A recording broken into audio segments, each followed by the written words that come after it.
আসসালামু আলাইকুম। আহ, আমি আজকে হাটের থেকে 7 পিস ইন্ডিয়ান কোয়েলের বাচ্চা নিয়ে এসেছিলাম।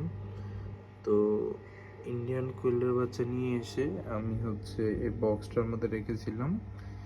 ওদের গরমের জন্য লাইট দিয়েছিলাম যখন প্রথমে, তখন দেখলাম যে ওরা গরমে প্রচণ্ড গরমে এই কোনায় বসে আছে আর কি। প্রচণ্ড হিট লাগার কারণে ওরা এই কোনায় বসেছিল।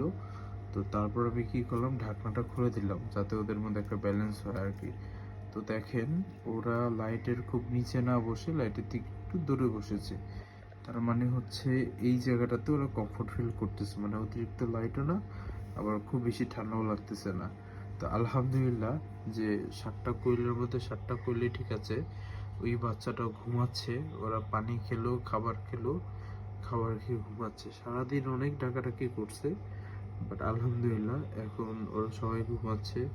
ওই যে দেখেন, আমাকে দেখে আবার মিষ্টি করে তাকাইতেছে। তো আমি জানি না এই কোয়েল পাখিগুলোকে আমি কতটুকু টিকা রাখতে পারবো, কিন্তু আমি আমার আদর, ভালোবাসা, যত্ন দিয়ে আমি সর্বোচ্চ চেষ্টা করব ওদেরকে বড় করার। তো এদের পরবর্তী আপডেট ইনশাল্লাহ আমি নেক্সট ভিডিওতে আপনাদেরকে জানিয়ে দিব।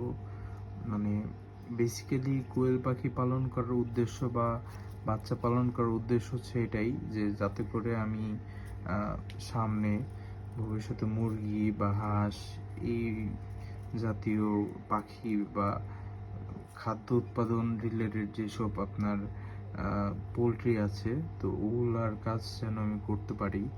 তো এই কারণেই আমি এই কোয়েলের বাচ্চা দিয়েই শুরু করলাম আমার বেডরুমে। এই যে আমার বেডরুম, এই বেডরুমের মধ্যে দেখেন আমার এই কোয়েলের পাশে আমার পাখি আমার জন্য ঘুমাচ্ছে চোখ বন্ধ করে।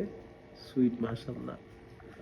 ও এখানেই থাকে, এখানেই ঘুমায়। তো এখন কেবল আলো ফুটলো, আমি নামাজ পড়বো আর কি। নামাজের জন্য উঠলাম, উঠে ওদের একটু চেক করলাম। আলহামদুলিল্লাহ ওরা মোটামুটি ভালো আছে।